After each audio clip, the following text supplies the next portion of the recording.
Aqui ao meu lado, a prefeita eleita de Aracaju, vereadora Emília Correia, me entrevistar a partir de agora. Jornal da Fã. Entrevista. Bem-vinda aos estúdios da Fã FM. Muito bom dia, prefeita. Bom dia, Narciso. Bom dia a todos aqui. Cumprimentando a todos do estúdio, né? Que tá recheado aqui. Eu vou mencionar os nomes. O Diego, o Wendel, o Ricardo Pop, Sandro de Miro. Muito obrigada pela presença aí. Luane e o Gabriel Magalhães, né? Que tá sempre também aqui. E muito obrigada. Estou à disposição, Narciso. Emília, vamos começar por esse assunto que a gente já começou o programa de hoje abordando. Tem uma nova decisão ontem do Tribunal de Contas do Estado de Sergipe relacionada à licitação do transporte público da Grande Aracaju. Como eu disse há poucos instantes, é uma grande expectativa. Como será a partir do dia 2? Tem decisão do Ministério Público, decisão judicial em primeira e segunda instância, enfim.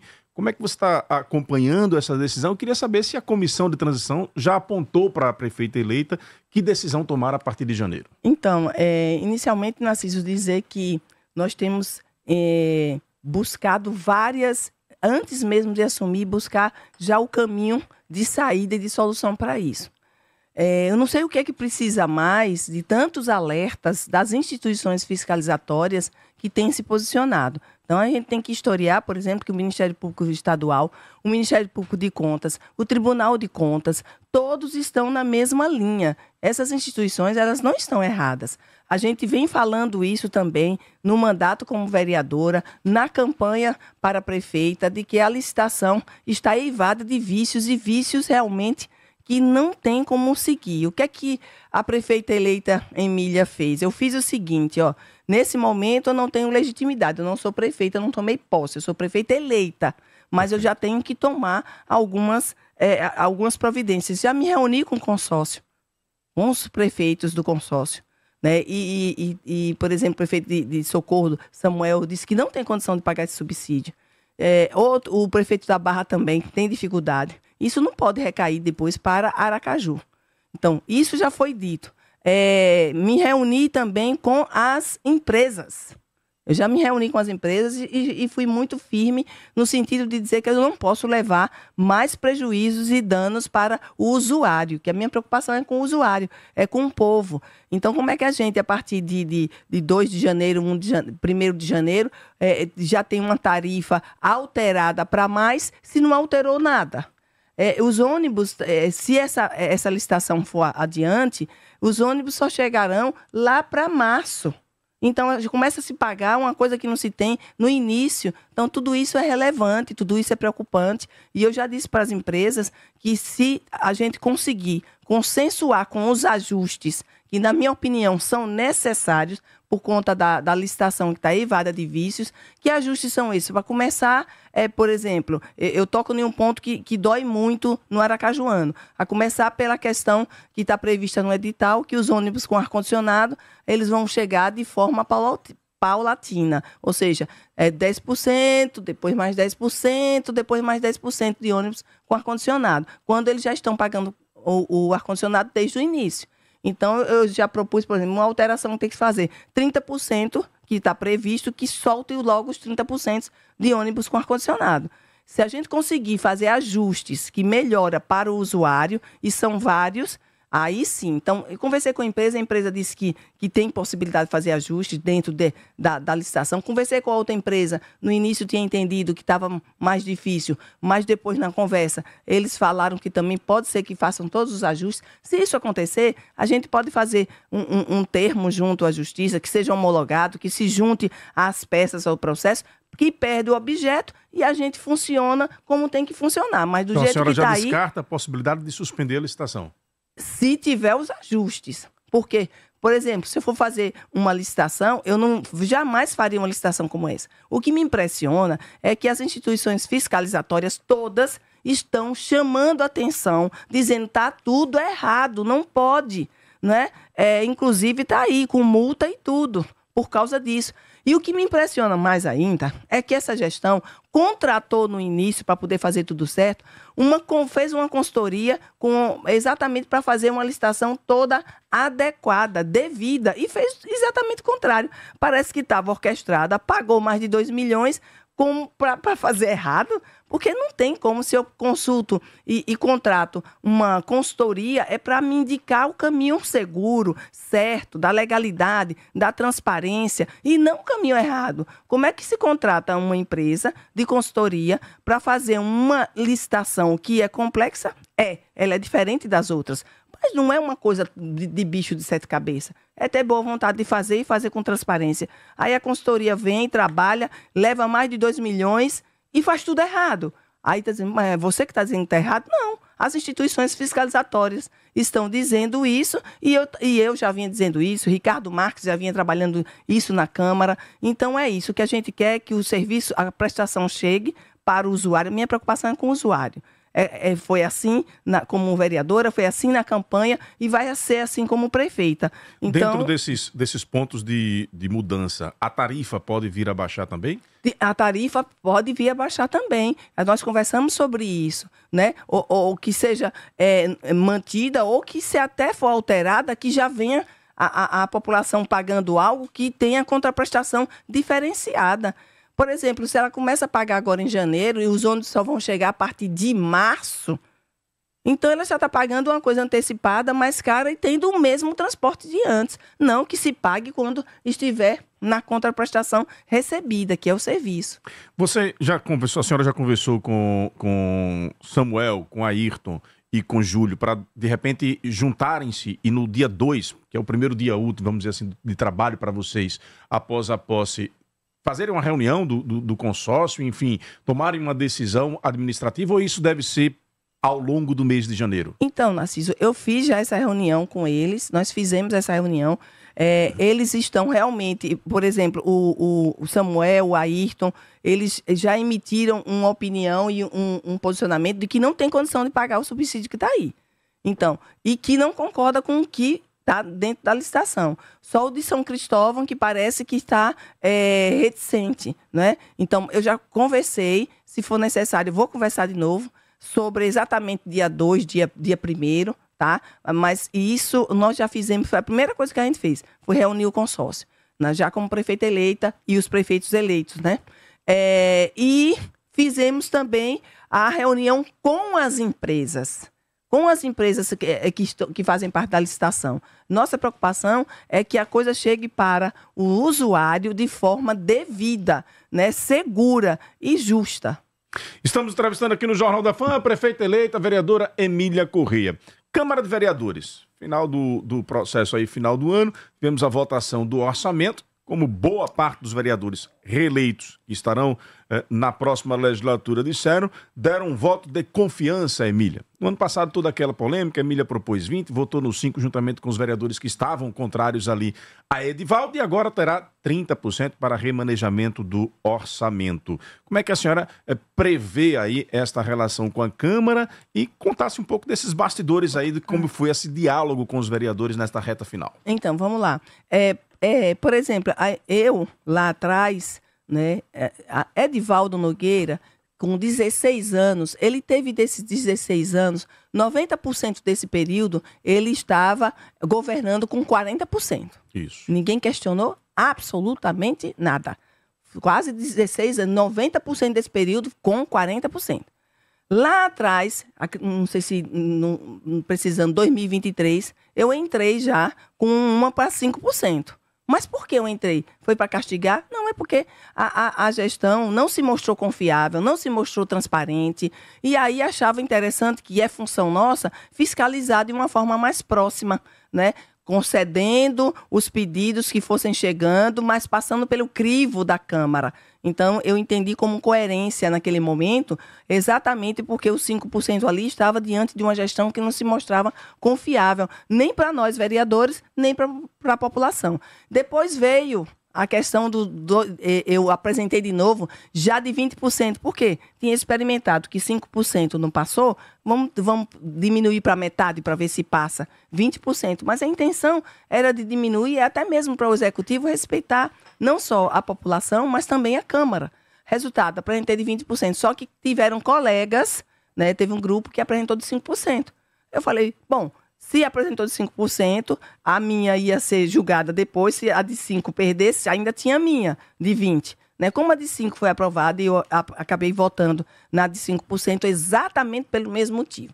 Volta para mim, me tornei prefeita, sou prefeita eleita. Sou eu que vou, digamos, aplicar o orçamento que não fui eu que encaminhei o orçamento. Logicamente, a gente já teve experiência de apresentar diversas emendas nesses anos todos e eram sempre reprovadas. Inclusive a de 5% foi reprovada minha, tá? E aí, nesse momento, eu falei, bom, agora é uma nova gestão, é uma gestão zerada, que precisa desse voto de confiança, não só da Câmara, como também, logicamente, né, a população vai estar nos apreciando, nos analisando. Então, eu fui conversar com o presidente, conversei com os colegas, que não era justo isso. Né? Eu não sei nem o que é que eu vou encontrar verdadeiramente quando eu chegar, porque a transição não passa um raio-x seguro, não é aprofundado. Aliás, a transição é um raio-x, eu precisava de uma ressonância magnética. Eu precisava de algo com mais detalhes. E não chegam, esses detalhes não chegam. Lá, com certeza, a gente vai ter acesso a esses detalhes. A Câmara entendeu que poderia dar esse voto de confiança. E aí se retirou a emenda de 5 e eu sugeri 30. Olha que eu nem sugeri os 40 que Edivaldo aplicou em mais de 90% do seu período como prefeito. Eu sugeri 30%. Né? E a Câmara acatou isso, os vereadores entenderam, me deram esse voto de confiança, que eu quero honrar, né? E isso, com certeza, o que significa isso, Narciso? Significa que eu tenho receio, por exemplo, que eu tenha que pedir alguma coisa e ser apreciado pela Câmara. Não tenho, mas acontece que tudo é tempo. É tempo de conversa, é tempo disso, daqui. E se existe uma legalidade que me permita ter 40% e eu estou começando, então eu entendi que eu poderia também ter a benesse da lei nos 30%, que eu não pedi nem os 40%, e depois eles entenderam que eu poderia até ter pedido mais e tal. Mas, enfim, é o que está posto, foi o que foi aprovado, e vamos adiante. E disse, esses 30% não significa que a gente não vai ser fiscalizado. Tem que ser fiscalizado, executivo. Eu hoje estou numa posição de vereadora e de prefeita eleita. E eu entendo tanto o papel de um vereador como um papel, certamente agora, que eu vou experimentar, que eu nunca experimentei, que é de prefeita. Como é que está a sua expectativa para exatamente isso? Mudar de lado do balcão, sair de vidraça, aliás, de pedra para vidraça. Como é que vai ser um pouco essa relação com a Câmara? Muitos vereadores, ao longo da última gestão de Edivaldo Nogueira, reclamaram que Edivaldo não atendia, que Edivaldo, quando atendia as demandas, não chamava o vereador de repente para ir junto na comunidade, não prestigiava, digamos assim, politicamente os vereadores. Emília pretende fazer diferente? Eu pretendo fazer diferente, porque eu passei pela Câmara, embora eu não senti essa necessidade. Como opositora, por exemplo, porque todo o tempo que eu passei lá foi como opositora, eu nem sentia, com toda a sinceridade, Narciso, falta de ser chamada pelo executivo para estar em uma obra, porque ali era executivo. Se ele fosse anunciar alguma coisa, era executivo. Não sentia essa falta. Eu estava focada na vereança, no que eu tinha que fazer, que era fiscalizar, que era cobrar, que era fazer o que tinha que ser feito, né? Protocolar projetos, requerimentos. Eu não sentia, até porque eu via que o perfil do prefeito, eu não me identificava com ele. E vi que muitos vereadores também não se identificaram ao longo da caminhada, né? Então, eu pretendo, sim, estar ouvindo os vereadores, recebendo os vereadores, e em algum momento de anúncio, né, convidando-os, né, mas eles não têm a obrigação de ir. Vou, inclusive, por exemplo, respeitar o que eu dizia na Câmara, que quando a gente for, por exemplo, dar uma ordem de serviço de algum lugar que é a área do vereador, ou que o vereador solicitou alguma coisa, eu vou procurar, inclusive, fazer uma agenda. Isso eu estou dizendo que eu vou procurar fazer uma agenda, que eu também sei. Se a minha agenda de hoje, de vereadora, era lotada, eu imagino que a de prefeita vai ser super lotada. Mas aí eu vou priorizar, vou me organizar para quando isso for acontecer, não seja no horário do expediente da Câmara. Que muitas vezes muitos vereadores saíam para poder estar com o prefeito, quando naquele horário era o horário de estar na Câmara, né? Então eu quero priorizar nesse sentido. Quando marcar alguma coisa, pensar que existe um horário da Câmara, que é um poder, e que a gente esteja com essa ordem de serviço, se quiser, a presença dos vereadores, em um horário que eles já não estejam mais na Câmara. Pode ser final de manhã, meio de tarde, aí já não choca, respeitando o poder. Então, essa é a minha intenção e eu quero me organizar para isso. Liderança na Câmara, já está definido? A gente está construindo essa liderança, tá? Está construindo e eu espero que isso logo a gente faça. Eu tenho visto uma boa vontade da parte dos vereadores. Eu sei que vai ter momentos tensos. Eu sei que os ventos mudam.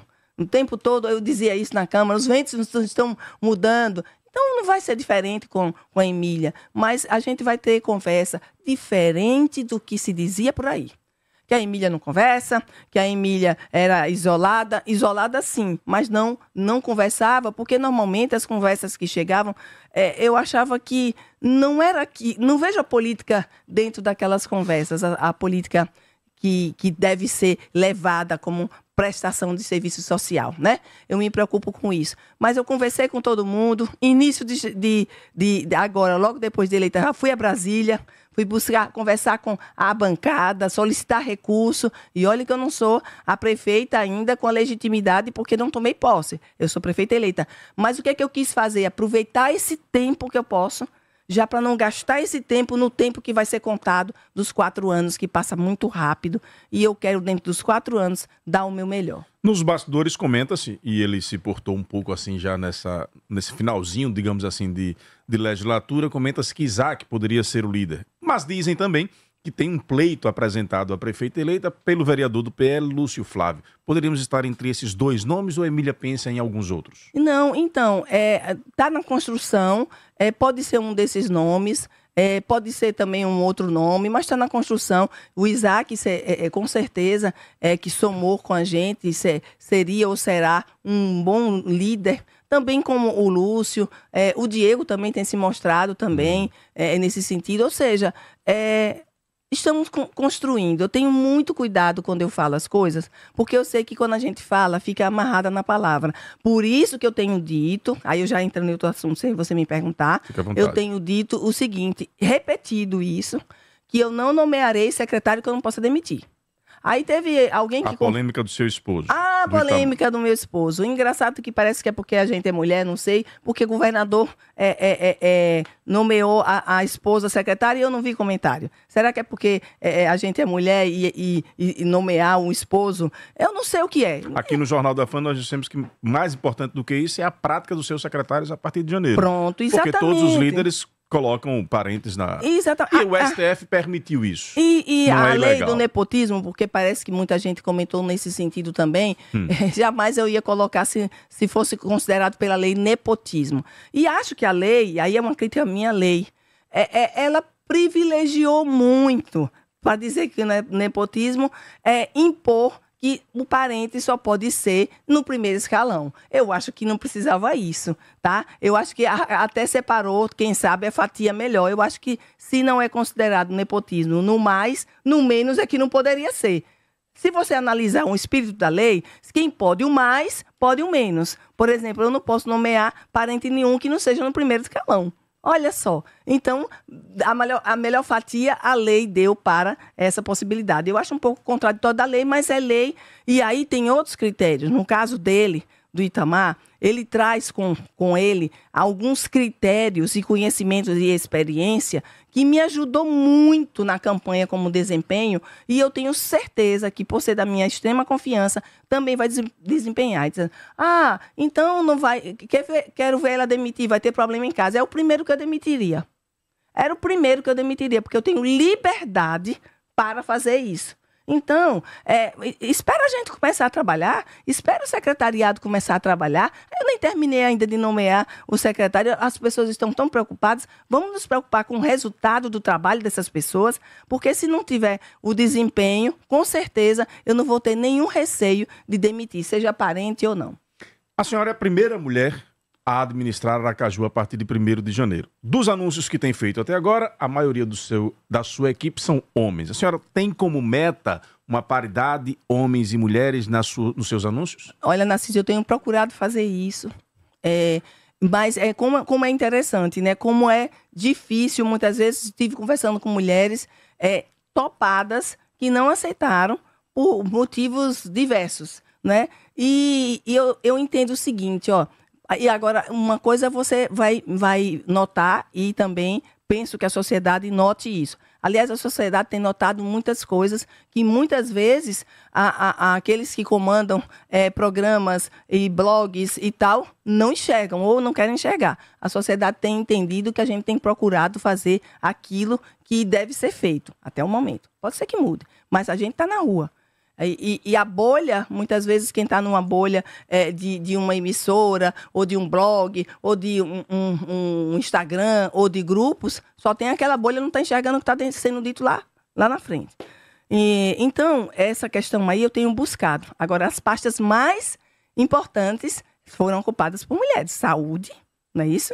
Saúde, educação. Então, eu sempre tenho buscado, quando eu vou nomear, quando eu tenho conversado, aí eu quero mulheres. Mas não é porque os homens não estão capacitados e não podem. Os homens são capacitados e podem.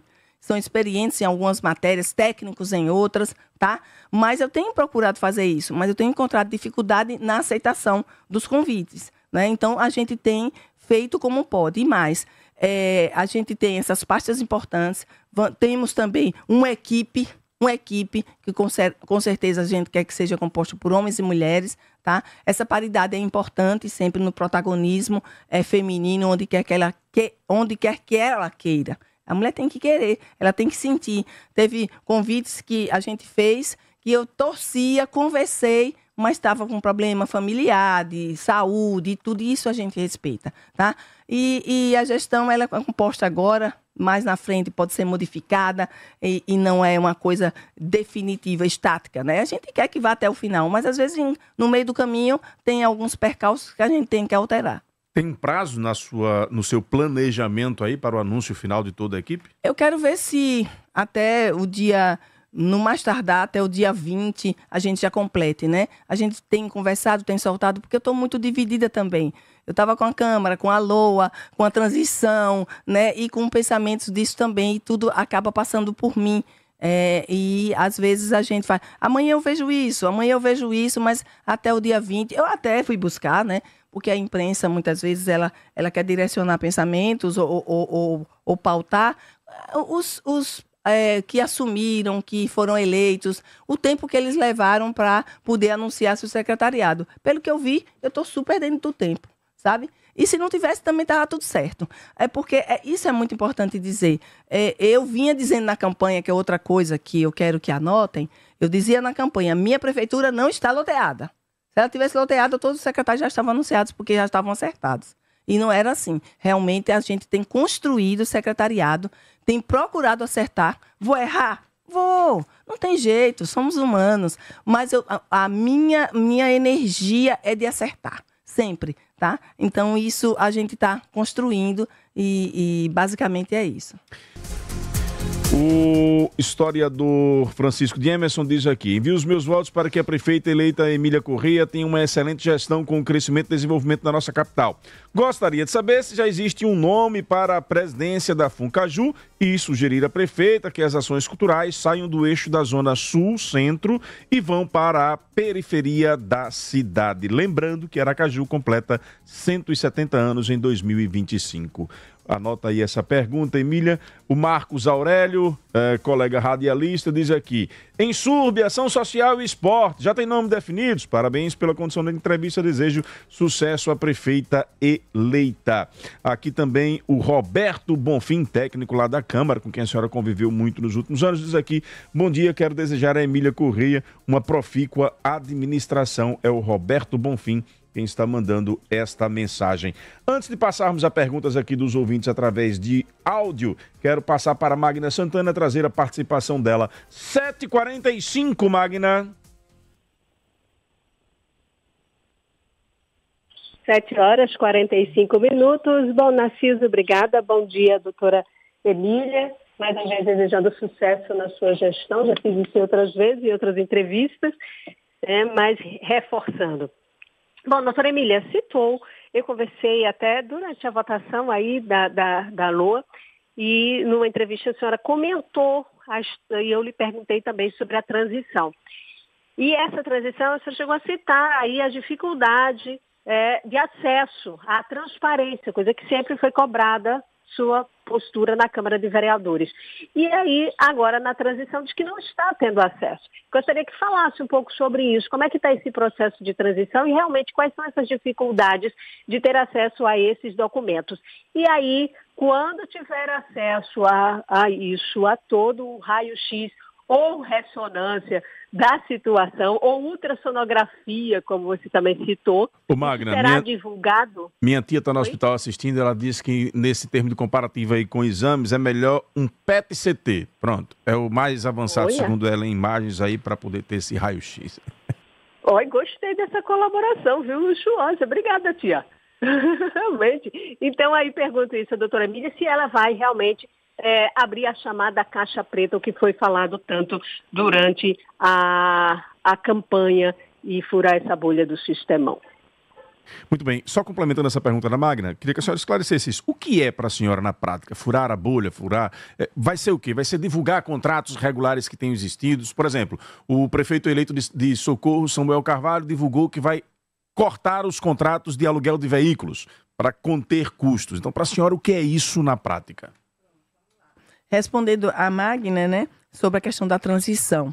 A transição, ela parece que isso é histórico, as transições que acontecem nunca passa a toda a realidade, passa uma coisa mais superficial. E essa é uma dificuldade. Eu entendo que quem trabalha com transparência, numa transição, deveria passar com muito mais profundidade tudo, pela transparência, né? Até porque se o gestor ou a gestora vai assumir, ela vai ter acesso. Eu espero que tenha acesso a tudo, que nada tenha desaparecido, né? Então, a dificuldade é que os contratos, ou seja, mais informações ou indagações, e a gente está tendo um cuidado também de não tensionar nessa transição. E não tem tido tensões, mas não se convence muito com as respostas, com os requerimentos feitos e com as respostas. Tudo bem, a gente espera, porque a gente logo está assumindo. As dificuldades basicamente são essas. A gente que conhece como vereadora, digamos assim, a realidade das coisas, a gente não tem acesso em ver aquela realidade no que é passado. Mas isso é uma questão de tempo, isso também faz parte de um processo histórico de transição, que é sempre assim, tá? Magna também, eu vou chegar já também já chegando na pergunta de Narciso, a Magna pergunta se a gente vai realmente chegar na caixa preta. É necessário chegar. Então, essa caixa preta, cada pasta, cada secretaria vai ter, logicamente, a gente vai fazer auditoria e esses secretários, quando eu estou anunciando, já estou dizendo, é necessário trazer tudo de antes para ter o divisor de gestões. Tá? Então, a caixa preta é extremamente necessária e a gente vai mostrar de cada gestão. E está inserindo aí, sim, a questão dos contratos. A caixa preta é uma situação. O furar a bolha, vou explicar, mas a caixa preta é exatamente isso. Mostrar tudo o que estava acontecendo antes. Os contratos estão dentro disso. E contratos, por exemplo, se mostrarem superfaturados, a prefeita aqui não tem intenção, por exemplo, já de cancelar, mas de ajustar. Chamar o feito a horta. Olha, esse contrato aqui está além, esse valor aqui, vamos ajustar? Se ajustar, a gente continua. Se não, aí já não dá para continuar. Vai para as providências cabíveis. Vai para as providências cabíveis. A Caixa Preta vai nos dar essa oportunidade de fazer isso, né? A transparência. Com relação a furar a bolha, quando eu disse vamos furar a bolha do Sistemão, no dia da convenção mesmo do PL, eu disse isso, é porque nós furamos essa bolha. Mas tem outras bolhas para serem furadas, com certeza, no andamento das coisas. Furar essa bolha, olha só, tinha todo um sistemão unido contra a candidatura da Emília Correia, ali pelo PL. Tinha, por exemplo, e nós vencemos, furamos a bolha de um sistemão que, pela lógica, não dava para furar. O governador, junto com o prefeito, com 3 senadores, deputados federais unidos, todos de um lado, todos os vereadores, com exceção do Ricardo Marques, que veio comigo como vice, todos os outros vereadores estavam apoiando outras candidaturas. Era uma bolha enorme de um sistema que estava montado e nós furamos. Mas não foi a Emília que furou, foi o povo. Foi o povo que furou a bolha com o voto consagrado ali na urna no nome da Emília, que estava de um lado e todos os outros do lado. Candidaturas diversificadas que eram a mesma candidatura. Isso também foi mostrado durante o período, né? E essa bolha inicialmente foi furada. Era mais difícil, talvez. E foi furada. E outras que virão, outras bolhas que aparecerão, vão ser furadas à medida do possível. E, logicamente, da força que o povo vai imprimir na hora certa. Então, eu acho que eu respondi as perguntas, eu penso. Perfeito. O Marcos Aurélio estão querendo saber aí dos nomes, se a senhora já definiu. Ele falou em Surb Esporte e isso. Mais uma que eu não consegui anotar. O Almeida falou Esporte. Funcaju, o Francisco de Emerson falou Funcaju. Olha, e sugerindo que a senhora leve as atividades culturais para a periferia. Para a periferia, perfeito. Isso a gente tem, essa intenção está no nosso plano de governo fazer isso. Eu quero já responder a ele, está no nosso plano. Por exemplo, nós vamos fazer, Narciso, uma reforma administrativa. Vai ser uma das primeiras coisas que a gente vai encaminhar para a Câmara. Então, por exemplo, a Funcaju, eu não vou nomear ninguém agora, eu vou nomear alguém que já foi anunciado, que responda interinamente, porque eu vou modificar algumas coisas na Funcaju. Não adianta eu nomear alguém agora para depois... Com a estrutura antiga. Com a estrutura antiga. Então, eu vou esperar a Funcaju, tem a CEPLOG, que eu quero fazer também reforma nela, porque tem secretarias que estão muito inchadas, com muita coisa, e não é eficiente, não dá agilidade. Então, algumas eu quero separar, outras eu quero juntar, porque já economiza, outras eu vou extinguir. Entendeu? E, por exemplo, a pasta de desenvolvimento e inovação. Essa pasta, eu vejo ela nesse momento, ela está muito esvaziada, eu fui ver. Eu vejo ela nesse momento não necessária. Então, talvez não, eu vou extinguir, porque eu quero colocar inovação em todas as pastas. Inovação, a gente tem que levar transversal. Então, não há necessidade de uma secretaria com esse tema, quando eu quero que esse tema esteja em todas. Então, depois dessa reforma, é que a gente vai anunciar quem vai para a Funcaju, com relação a Insurb Esporte. A gente vai anunciar logo. Quero agradecer ao Roberto Bonfim pelo desejo de excelente gestão. É isso que nós queremos fazer. Uma gestão de excelência. E, para isso, eu vou dar o meu melhor com toda a minha força. Não depende só da Emília, depende sim de uma equipe. Então, eu vou estar de olho na equipe para que a gente funcione, bote Aracaju para funcionar onde não funcionou e onde estavam os maiores gritos da cidade. Saúde, transporte, foi o que a gente mais ouviu nas ruas. E a gente quer chegar para dar uma amenizada nisso aí, para que o aracajuano se sinta acolhido dentro desses temas e outros. Tá aí o Wendel Lessa, vamos lá. Apesar de não revelar nomes, mas a prefeita trazendo uma informação nova. Pretende fazer uma reforma administrativa, trazendo aí a junção e extinguindo algumas pastas. Exclusiva. Gustavo diz aqui, Gustavo do bairro Cura do Meio. Gostaria de parabenizar diante das escolhas dos secretários, porém gostaria de saber o motivo de não indicar o PRF Rogério Carvalho para a SMTT, já que ele vem lutando muito pelo trânsito. Poxa, a gente precisava... Ele pode estar incluído, o Rogério está incluído na nossa equipe e na composição. É muito difícil esse momento. Nós teríamos Alguém vai ter que sempre ficar chateado. Então, nós teríamos que ter, por exemplo, não sei quantas secretarias para contemplar todos como secretário. Um time não faz só com um técnico, faz com equipe boa. Então, por exemplo, tem um secretário bom e uma equipe boa, é o ideal. Teve gente que eu consegui, que a gente ficou tão difícil na hora da escolha, porque eram bons todos e só podia ser um. Quando acontecia isso, tinha uma mulher, eu priorizei a mulher, que também era boa dentro do time. Eu fiz isso e vou procurar fazer. Mas aí, às vezes, o outro fica chateado que não veio, e não entende que pode estar compondo o time. E que, de repente, aquela pessoa está sumindo e acontece alguma coisa, até mesmo um percalço na vida da pessoa, e a gente já puxa o outro que está ali. Então, tem que entender como um time, como equipe. Quem encabeça é só quem encabeça, mas tem que ter o time, né? Porque não adianta você ter boa vontade para fazer se não tem quem vai fazer e quem vai somar. Põe o povo no ar, Wendel Lessa. Jornal da Fã, com o povo no ar. Aqui você fala, o mundo escuta. Muito bom dia, Narciso Machado, e a todos os ouvintes que escutam o Jornal da Fã FM. Eu gostaria de perguntar, por favor, a prefeita Emília Correia se terá condições de, já em 2025, realizar um importante concurso público para a Guarda Municipal de Aracaju, como também para agentes de trânsito da SMTT, devido aos efetivos extremamente pequenos. E se terá condições de já dar início à revitalização do centro de Aracaju, como da Orla de Atalaia. Bom dia, Narciso Machado. Aproveitando que a prefeita eleita vai ser entrevistada por você, eu só queria deixar registrado o seguinte.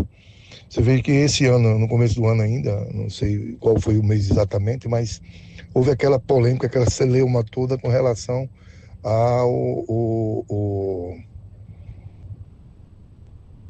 aquele aumento do índice de remanejamento, né?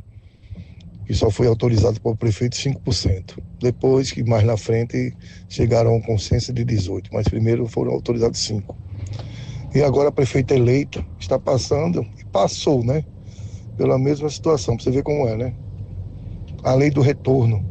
Mas ela, com muita habilidade, como é vereadora junto com o seu vice, conseguiu convencer e chegou aos 30%, que na minha opinião, ela deveria passar pelo mesmo crivo que passou o prefeito atual, entendeu? E sentir na pele o que foi crescido, porque remanejamento não é dinheiro, não é verba, é apenas remanejar de uma secretaria de uma pasta para outra, entendeu? Não é dinheiro. Muita gente acha que 30% isso aí é para que você possa, que o prefeito, que o administrador possa remanejar. Só isso. Mas ela mesmo, como gestora, como da pasta, como advogada, como defensora pública aposentada que entende muito bem disso, mas na época criou uma celeuma muito grande. Bom dia, Narciso Machado. Narciso, você vai ter a oportunidade de entrevistar a prefeita eleita Emília, prefeita eleita para 4 anos de mandatos em Aracaju. Eu queria saber da prefeita, Narciso, qual a atitude de imediata, quando ela assumir, qual atitude imediata ela vai tomar quanto ao centro da cidade, sobre os ambulantes que estão invadindo as vias, sobre a mobilidade, sobre a SMTT que não age na área do centro de Aracaju. Enfim, qual a atitude que ela vai tomar de imediato assim que ela assumir a cadeira de prefeita de Aracaju, no centro da cidade de Aracaju. Obrigado, Narciso. Bom final de semana. Aqui quem vos fala é Eliano Maia, motorista de aplicativo direto das ruas de Ará. O Givaldinho do Santa Teresa pergunta se ela pretende fazer parceria com as associações de bairro. Desejo sucesso na nova gestão. Ele é presidente da Associação do Santa Teresa. À vontade, prefeita. Então, vou começar pela primeira pergunta. Eu não tenho o nome da pessoa. Marco Ceará. Marco Ceará. Do bairro São José. Ele fala da questão da Guarda Municipal, concurso para a Guarda Municipal, SMTT. Está dentro do nosso plano de solução. Lógico, fazer concurso em vários, para várias categorias, mas tudo com planejamento.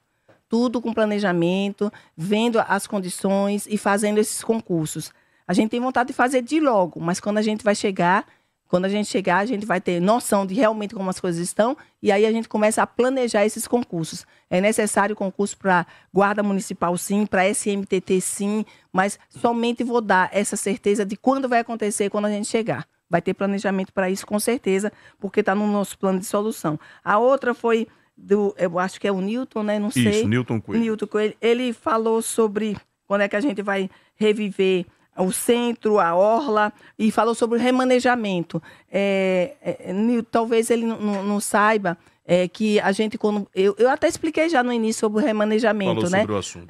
Historiei dos 5% que a gente colocou, mas lembrando a Nilton que o Edivaldo, que aí esteve, ele passou 90% do período de gestão dele de 16 anos fazendo com 40% esse remanejamento. Tá? E somente agora no final é que a gente começou a discutir isso e fui a primeira a protocolar com 5% que foi reprovado lá atrás.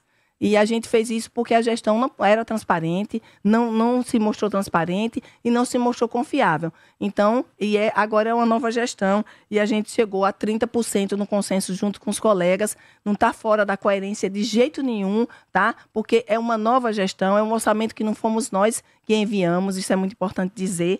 E eu achei interessante também, e quero até aproveitar e mandar um abraço para ele, que o Valmir, né, conseguiu uma vitória grande lá. Você veja como cada situação é uma situação. Ele conseguiu um remanejamento de 80%. É o que a maioria dos municípios sergipanos tem. Tem, exatamente. Aqui em Aracaju se praticou até 40%. Eu vou até 30%, né? Então não é uma coisa que seja preocupante, mas é uma vitória, porque eu ia estar com 5%, se fosse aprovado, ia ser uma coisa muito rigorosa para quem está chegando. Então, isso é apenas uma vitória, e é uma vitória do povo de Aracaju. Tenho certeza disso, porque a gente quer dar agilidade às coisas. E aí me pergunta o Eliano sobre as primeiras medidas para o centro. Para o centro, olha, o centro, a orla, está dentro do nosso planejamento para a gente reviver. O centro, quem trabalha essa pauta não gosta nem da palavra revitalização, porque acha que quando diz isso é porque não vai fazer. Então, eles utilizam o termo reviver o centro. E eu estou aplicando esse reviver também para a orla. Nós temos que gostam de requalificar também. Né? Exatamente, de requalificar o centro, tanto a infraestrutura. Tudo isso está na nossa pauta, inclusive dando liberdade de parcerias com aqueles que a gente já discutiu, com a SESI e outros mais que a gente já discutiu, para que agilize isso, criar as zeladorias do centro para poder acontecer. Então, a gente vai fazer, com relação aos ambulantes que ele coloca, como é que a gente vai fazer isso? Olha, o nosso plano é o seguinte, é ter um diálogo com esses ambulantes. Nesse primeiro diálogo, eu quero estar presente. Porque eu quero dizer para eles que a gente quer melhorar e qualificar a condição de trabalho deles. Não é justo que esteja acontecendo tanta exposição, eles podem sofrer acidentes, porque às vezes eles estão na rua, às vezes eles estão na calçada, e isso atrapalha a vida deles, a vida também de quem transita por ali, a vida do comerciante, né? Então, um comerciante que é formal e eles que são informais. A gente quer conversar com eles para saber onde é que é melhor para poder organizar a cidade. Isso a gente vai fazer. Nessa primeira conversa eu quero estar, em outras conversas necessárias também, eu não vou poder estar em todas, porque são várias demandas. Então, isso é o que está exatamente dentro do nosso plano de governo para fazer. E a SMTT vai voltar a estar na cidade de Aracaju, porque não está. A gente não vê muita reclamação de ausência de agente na rua. E eles vão voltar sim. Com certeza, a gente tem aí um secretário, quem está à frente da SMTT, que é o Nelson, e o Nelson já tem experiência, fez um bom trabalho e com certeza vai fazer, né? Aí, já avisando, tem que fazer. A gente tem que fazer um bom trabalho. Não adianta comparar, só na Saman Fiat tem oferta, tem vantagem, tem descontos. A única Fiat com DNA sergipano marcados por sua identidade forte e resiliente. Aqui você tem tudo para sair com o Fiat que mais combina com você. Desde carros compactos e econômicos até SUVs e veículos familiares espaçosos. Saman Fiat, Siqueira Campos, Coroa do Meio, Itabaiana, consulta condições, paz no trânsito começa por você. Imagine-se tomando um café na varanda com vista para o charmoso Central Garden, a maior e mais nova área planejada da construtora Sele. Essa é a vida no Arbo Residência, ambientes integrados com suítes em todos os apartamentos. Você escolhe entre aconchegantes plantas e 2 ou 3 quartos. Como primeiro projeto vertical da região, o Arbo já apresenta alta valorização em apenas 3 meses de lançamento. É mais que um lar, é um investimento inteligente no seu futuro. Arbo Residência, onde a natureza e a vida urbana se encontram. Põe mais ouvintes no ar, Wendel Lessa. Jornal da Fã, com o povo no ar. Aqui você fala, o mundo escuta. Bom dia, Narciso. Bom dia a todos que faz a Fã FM, a todos os ouvintes. Gostaria de fazer uma pergunta à nova prefeita Emília Corrêa. Antemão, eu quero desejar a ela sucesso na sua nova administração. Torço que dê tudo certo. Eu só gostaria de fazer uma pergunta. A senhora é evangélica, né? E evangélica, ela tem uma doutrina. Aí vem a pergunta: os movimentos, né, da diversidade, a senhora irá criar uma secretaria, né? A senhora irá dar mais atenção a esses movimentos, né, como LGBTQIA, né, esse movimento, né, negro, quilombola. Como é que a senhora vai tratar esses movimentos no seu mandato? Quero desejar para todos uma ótima sexta-feira e para você também, que Deus abençoe a sua administração. Narciso, fique com Deus. Um abraço, Aragão do Bugio. Bom dia, Narciso. Bom dia a todos que nos ouvem nesse momento. Bom dia a toda a sua produção. Narciso, aqui é Fábio Banco de São Cristóvão. Narciso, pergunta à prefeita, por favor. Já que ela é contra a licitação do jeito que está, se os ônibus que ela pretende, né, que ela fez tanta a propaganda bonita na campanha, se já vem do jeito que aquela tomada, que ela botou um meu monte de coisa que já vem assim, de um jeito de outro aí. Pergunta se já vem, já que ela é contra a licitação. Obrigado, Narciso. Bom dia a todos. Bom dia, Narciso Machado e equipe, bom dia a todos. Pergunto à prefeita eleita. Vossa Excelência fala do sistemão, mas está com pessoas na sua equipe, ou próximas à senhora, que sem estar no poder, elas conseguiram montar um sistemão que foi mais forte que o governo do estado na gestão de Marcelo Deda. E com pessoas que fizeram parte do governo do prefeito João Alves, cujo grande amigo Machado disse que só queriam saber de roubar. Ele falou isso do secretariado do prefeito João Alves. É desse jeito mesmo? E outra pergunta, se a senhora traz suas convicções pessoais religiosas para a administração, apesar do Estado ser laico, como ficará o apoio da prefeitura para as festas culturais populares que não são evangélicas? Agradeço a atenção por responder essas perguntas que nos trazem preocupação. Bom dia.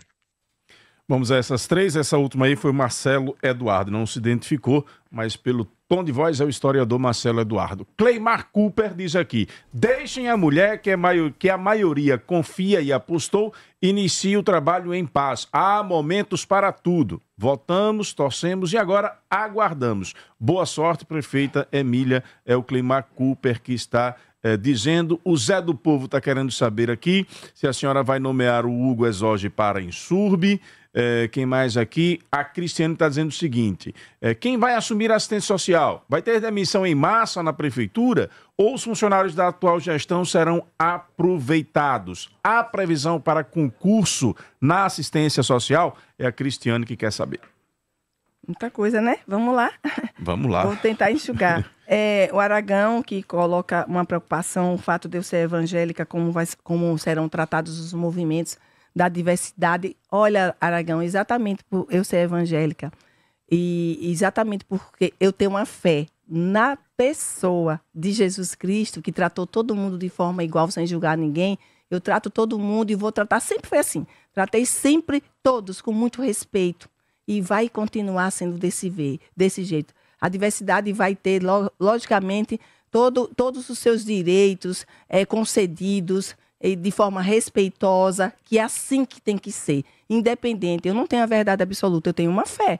Aí, às vezes, a outra pessoa tem outra fé, eu não posso dizer que a minha fé é a correta e a dele é a errada. Não, cada um tem o seu perfil e fé é uma coisa de foro íntimo, né? Eu não trato de religião, eu trato de fé.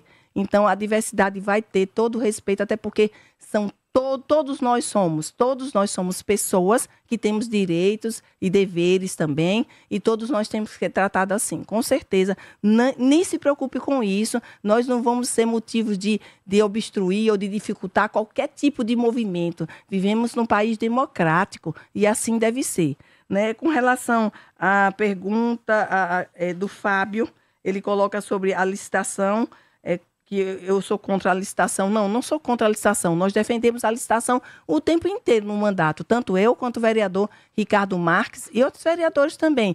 Nós estamos nos posicionando em relação a esta licitação, que foi contratado consultoria caríssima para ser tudo correto, e as instituições fiscalizatórias todas estão mostrando que ela está eivada de vícios. Então, a gente só está discutindo isso aí, mas a gente quer uma licitação adequada que favoreça o usuário. Sobre a questão do sistemão, né, que o Marcelo Eduardo coloca, acho que foi ele. Isso. Eu acho que ele misturou um pouco as coisas, não foi muito claro, mas eu entendi o que ele quer colocar.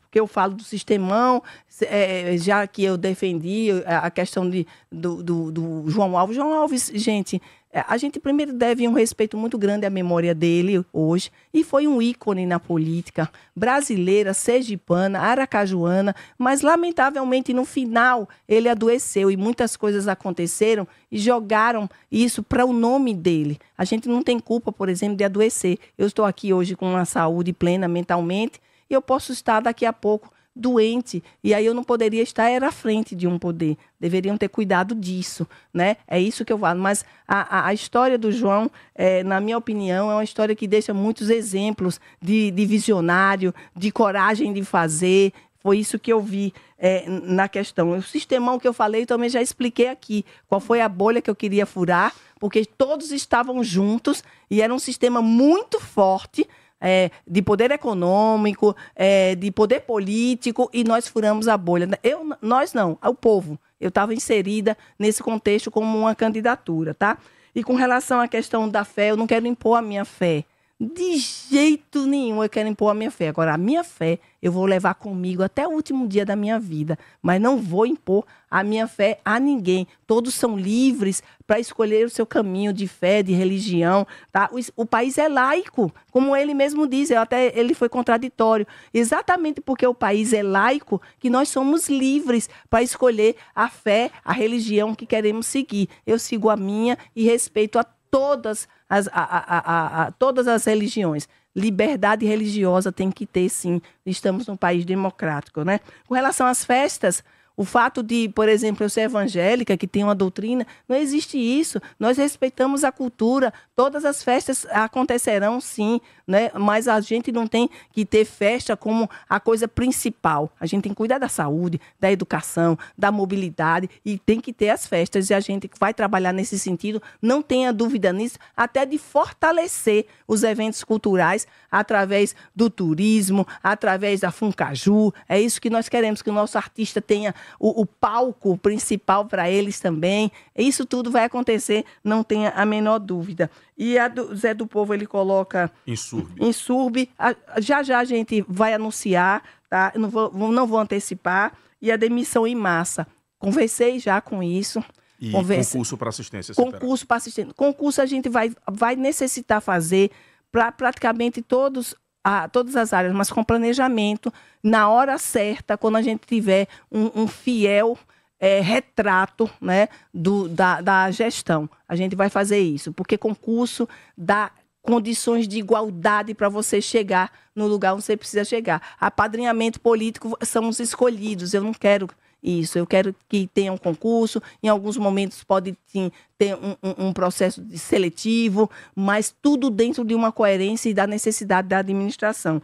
E a demissão em massa não vai acontecer assim. Cada secretaria, logicamente, vai puxar e vai chamar, a gente vai chamar, vamos fazer um censo, na verdade, para saber os efetivos, aqueles que sempre trabalharam, que são bons, não vão sair, né? Não vão, mas claro que a gente vai fazer um censo, vamos buscar para saber quem está e quem não está. Aqueles que estão ali só no nome, nunca trabalhou, esses certamente não estarão, tá? Mas gente que trabalhou, que é bom, que está lá, a gente não tem intenção em tirar de jeito nenhum. Emília, vamos encerrar, já estamos com o tempo estourado, entrando um pouco na política. 2026, nem acabou 24, você nem assumiu, mas já tem nos bastidores aí muitos comentários sobre 26. Há quem diga que Emília não está assim tão interessada em fortalecer Valmir, colocou o nome de Ricardo como um possível candidato no cenário. Há quem diga também que há uma possibilidade de reaproximação com Fábio. Como é que a Emília pensa um pouco nisso? E queria saber o seguinte, a senhora hoje está prefeita, tem o direito à reeleição. No seu íntimo, sonha um dia disputar uma eleição para o governo do Estado? Então, Narciso, eu nunca sonhei em nada na política, nem em ser vereadora. Nunca sonhei, nunca projetei.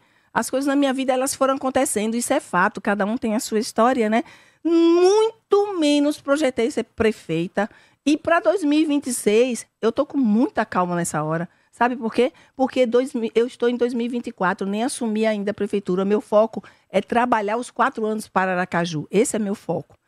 Eu não sei o que é que vai acontecer até 2026, mas esse é meu foco. E outra coisa, não coloquei o nome do nosso vice a candidato, muito menos tenho a intenção de enfraquecer o grupo político de Valmir, que faz parte do grupo político PL. De jeito nenhum, tá? Ou seja, o que é que eu tenho para 2026? Eu tenho que cuidar de Aracaju. Até 2026, o meu foco é esse. Até 2028, o meu foco é esse. Não sei o que é que vai acontecer no caminho até lá, tá? Mas o meu foco é cuidar da cidade. Eu não lancei candidatura de nenhum, do Ricardo, como falaram. Não, Ricardo, nenhum pronunciamento. Ele disse apenas, ele usou aquela minha frase, o eis-me aqui, né? Que eu usei lá na convenção e eu tô usando hoje para o povo de Aracaju. Eis-me aqui, eu quero trabalhar, quero cuidar de Aracaju. 2026 ainda não chegou. Eu sei que há um movimento todo e a gente sente. Eu até fico triste porque eu acho que o foco tem que ser as pessoas e não os cargos e as funções que vão ser disputadas lá na frente. Claro que a pessoa pode se planejar e tal, mas eu não planejei nada na minha vida política. Ela foi acontecendo. Quero continuar assim. Pode acontecer alguma coisa nesse sentido em 2026? Narciso, eu vou caminhando e vivendo, basta cada dia seu mal, é o que diz a Bíblia, então vamos aguardar. O meu foco é cuidar de Aracaju. Fique à vontade para suas considerações finais. Então, eu quero agradecer mais uma vez ao povo de Aracaju, quero agradecer primeiramente a Deus, né, que é o meu norte, tá? Também sofri críticas aí por causa da minha forma de comemorar, da leoa, né? Mas ali não era a leoa, não, era o leão da tribo de Judá, que é Jesus, é a minha fé. E nesse caso, eu quero agradecer primeiramente a Deus e ao povo de Aracaju pela votação expressiva, pela independência, pela determinação de escolher o meu nome. E aí a minha responsabilidade é muito grande e eu quero devolver isso ao povo de Aracaju com mais trabalho. Minha vida toda foi de trabalho, com mais trabalho e dedicação para a gente melhorar a vida das pessoas na cidade de Aracaju e, consequentemente, melhorar a vida da cidade. É isso, agradecer a vocês mais uma vez. Eu estou à disposição e que Deus nos abençoe, me dê sabedoria, me dê força, me dê discernimento para a gente gerir Aracaju da melhor forma. É isso, obrigada e aproveito para desejar a todos, se eu não tiver oportunidade, um Natal feliz na presença do aniversariante, que é Jesus. Muito obrigado, prefeito. Obrigado, Cícero Mendes e toda a equipe que compareceu aqui para acompanhar essa entrevista.